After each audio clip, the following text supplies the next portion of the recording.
ओम श्री गुरुवे नमः। ओम शांति शांति शांति। प्रणाम भगवान। भगवान योग वासिष्ठ महारामायण से निर्वाण प्रकरण उत्तरार्ध और सर्ग नंबर 13 लेते हैं भगवान, जिसमें शीर्षक है त्रस रेणु के उदर में इंद्र का निवास और उसके ग्रह नगर देश लोक एवं त्रिलोक के साम्राज्य की कल्पना का विस्तार। भुसुन जी कहते हैं, विद्याधर, किसी समय की बात है, कहीं किसी कल्प वृक्ष में उसकी युगल शाखा में ब्रह्मांड रूपी गुलर का फल प्रकट हुआ। उसके भीतर तीनों लोकों के स्वामी देवताओं के राजा इंद्र उसी तरह निवास करते थे जैसे शहद के छत्ते में मधुमक्खियों का स्वामी। वे गुरु के उपदेश और अपने अभ्यास से अविद्या के आवरण का नाश करके महात्मा हो गए थे। उन्हें अपने अंतःकरण में सदा परमात्मा के स्वरूप का चिंतन करते रहते थे। पूर्वापर का ज्ञान रखने वाले विद्वानों में उनका सबसे ऊंचा स्थान था। तदंतर एक समय प्रभावशाली भगवान नारायण और शिव आदि जब कहीं अपने लोक अतीत परम धाम में विराजमान थे, उस समय उन देवराज इंद्र ने अकेले ही अस्त्र शस्त्र रूपी अग्नि ज्वाला को धारण करने वाले महापराक्रमी असुरों के साथ युद्ध किया। उसमें उनकी पराजय हुई और उन्हें तुरंत ही युद्ध भूमि से भागना पड़ा। शत्रु उनके पीछे पड़ गए थे, अतः वे बड़े वेग से दसों दिशाओं में भागते फिरे। उन्हें कहीं भी ऐसा आश्रय नहीं मिला जहां वे विश्राम ले सकें। इतने में ही उनके शत्रुओं की दृष्टि कहीं इधर उधर चली गई।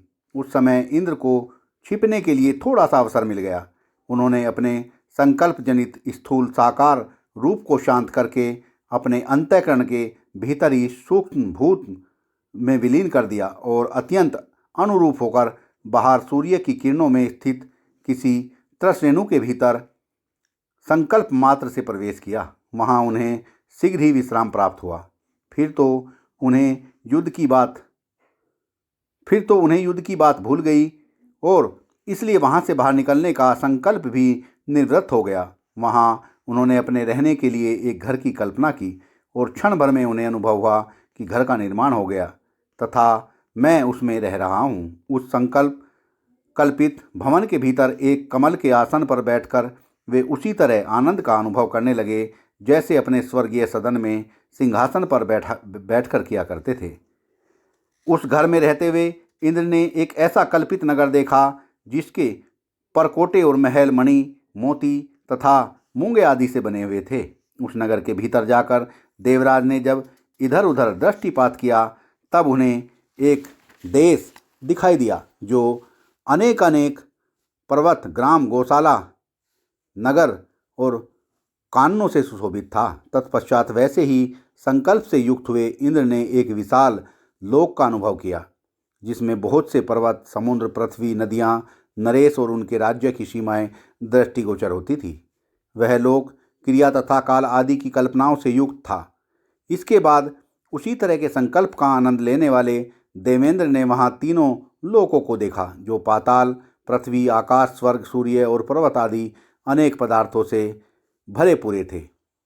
फिर उसी त्रिलोकी में भोग राशि से विभूषित हुए इंद्र देवराज के पद पर प्रतिष्ठित हुए। कुछ काल के बाद उन्हें एक पराक्रमी पुत्र प्राप्त हुआ जिसका नाम था कुंद। तत्पश्चात वे प्रशंसा के योग्य देवराज इंद्र जीवन के अंत में शरीर का परित्याग करके मोक्ष को प्राप्त हो गए। उसके बाद उनके पुत्र कुंद त्रिलोकी के राजा हुए। फिर वे भी अपने एक पुत्र को जन्म देकर जीवन के अंत में काल के अधीन हो परम पद को प्राप्त हुए।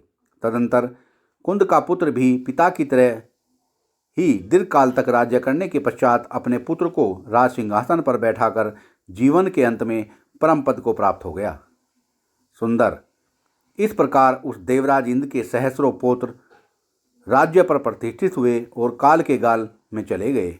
आज भी वहाँ उन्हीं के पुत्रों का राज्य है जिसमें से अंशक इस समय राज सिंहासन पर प्रतिष्ठित हैं। सत्संग को विराम देते हैं भगवान।